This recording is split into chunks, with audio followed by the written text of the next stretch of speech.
बीडच्या नेकनूर पोलीस ठाण्यात हद्दीत एका शाळकरी मुलीला पाईपने मारहाण करत विनयभंग केल्याचा प्रकार समोर आला आहे। या प्रकरणात 3 जणांवर पोलीस ठाण्यात गुन्हा दाखल करण्यात आला आहे। शाळकरी मुलगी मैत्रिणीसोबत शाळेत जात असताना शुभम बोरखेडे, मधुकर केमकर आणि एका अनोळखी मुलांनी शाळकरी मुलीला बळजबरीने उचलून वाहनात बसवले। काही अंतरावर तिचा विनयभंग करत जीवे मारण्याची धमकीही देण्यात आली। यातील दोघांनी पीडित मुलीला पाईपने मारहाण केली।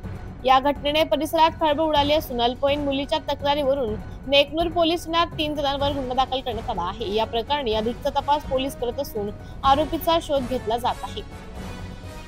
यामध्ये नेकनूर पोलीस स्टेशन अंतर्गत एका खेडेगावामध्ये एका मुलीचं ती शाळेत गेली असताना अपहरण केलं आणि याबाबत गुन्हा दाखल करण्यात आलेला आहे आणि तिला मारहाण पण झालेली आहे। असं याबाबत तिला मेडिकल पण केलेलं आहे तिचं आणि यामध्ये गुन्हा दाखल करण्यात आलेला आहे। 2 आरोपी निष्पन्न झालेले आहेत आणि त्यांचा शोध चालू आहे। एक आरोपी सध्या अनोळखी आहे। या सदरचा तपास पिंक पथक केज यांच्याकडे देण्यात आलेला असून पुढील तपास चालू आहे।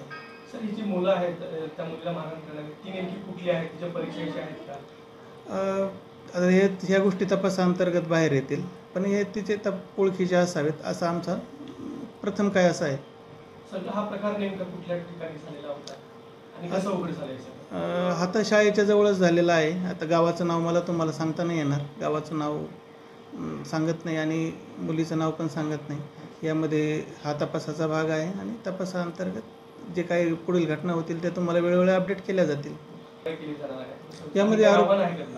यामध्ये जर अशा कुठल्याही मुलींना किंवा कुठल्याही अशा या प्रकारच्या 16-18 वयाच्या मुलींना जर असा काही त्रास असेल किंवा कोणी छेडछाड करायचा प्रयत्न करत असेल, पाठलाग करत असेल तर 100% पोलीस स्टेशन येथे कळवावं। आम्ही आमचे पोलीस स्टेशन काका व पोलीस काका, पोलीस दिदी आम्ही शाळेला व्हिजिट देतो, त्यावेळी आम्हाला माहिती द्यावी किंवा 112 नंबरवर कॉल केला तरी आम्ही तुम्हाला नक्कीच संरक्षण देऊ आणि अशा प्रकारच्या घटना घडणार नाहीत याबद्दल काळजी घेऊ।